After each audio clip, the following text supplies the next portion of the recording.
Halo teman-teman, pernahkah sih kita membayangkan bagaimana jadinya kalau Indonesia terpecah menjadi beberapa negara kecil? Nah, hal seperti itu disebut disintegrasi nasional, yaitu kondisi ketika suatu bangsa mulai runtuh akibat konflik atau perpecahan. Di Indonesia sendiri ternyata pernah terjadi beberapa kasus yang hampir mengancam keutuhan bangsa. Yuk kita bahas satu persatu. Nah, kasus pertama adalah Gerakan Aceh Merdeka atau GAM. Gerakan ini muncul pada tahun 1976 di Aceh. Masyarakat Aceh merasa bahwa pemerintah pusat tidak adil, terutama dalam pembagian hasil sumber daya alam. Padahal Aceh kaya akan minyak dan gas, tapi masyarakatnya merasa belum sejahtera. Akibat rasa kecewa tersebut, muncullah perlawanan yang berlangsung cukup lama. Nah, konflik ini menyebabkan banyak korban jiwa dan membuat masyarakat hidup dalam ketakutan. Namun, setelah bertahun-tahun konflik terjadi, akhirnya pada tahun 2025 tercapai perdamaian melalui Perjanjian Helsinki. Ini menjadi bukti bahwa konflik bisa diselesaikan dengan dialog dan kesepakatan. Selanjutnya, kita beralih ke konflik Poso.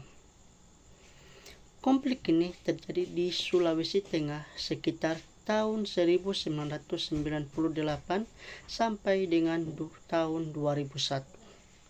Awalnya hanya masalah kecil, tetapi karena adanya provokasi dan kurangnya toleransi, konflik ini berkembang menjadi pertikaian besar antar kelompok yang berbeda agama. Akibatnya sangat tragis, banyak rumah dibakar, fasilitas umum rusak, dan banyak korban jiwa berjatuhan. Dari kasus ini kita belajar bahwa perbedaan seharusnya tidak menjadi alasan untuk saling bermusuhan. Justru kita harus saling menghargai dan menjaga toleransi. Kemudian kasus terakhir adalah Organisasi Papua Merdeka atau OPM. Gerakan ini muncul karena sebagian masyarakat Papua merasa belum mendapatkan keadilan, baik dalam pembangunan maupun kesejahteraan. Hal ini menimbulkan keinginan untuk memisahkan diri dari Indonesia. Konflik yang terjadi di Papua menyebabkan gangguan keamanan dan membuat aktivitas masyarakat menjadi tidak stabil. Pemerintah pun terus berupaya menyelesaikan masalah ini melalui pembangunan, dialog dan pendekatan yang lebih baik kepada masyarakat. Nah, teman-teman, dari ketiga kasus tersebut kita bisa mengambil pelajaran penting bahwa disintegrasi nasional bisa terjadi adanya ketidakadilan, kurangnya toleransi, dan lemahnya rasa persatuan. Oleh karena itu, sebagai generasi muda, kita punya peran penting untuk menjaga keutuhan bangsa.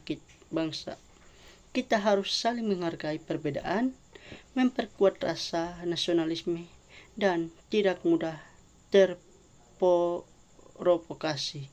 Karena pada akhirnya Indonesia yang kuat adalah Indonesia yang bersatu. Baik, terima kasih sudah menonton. Semoga bermanfaat.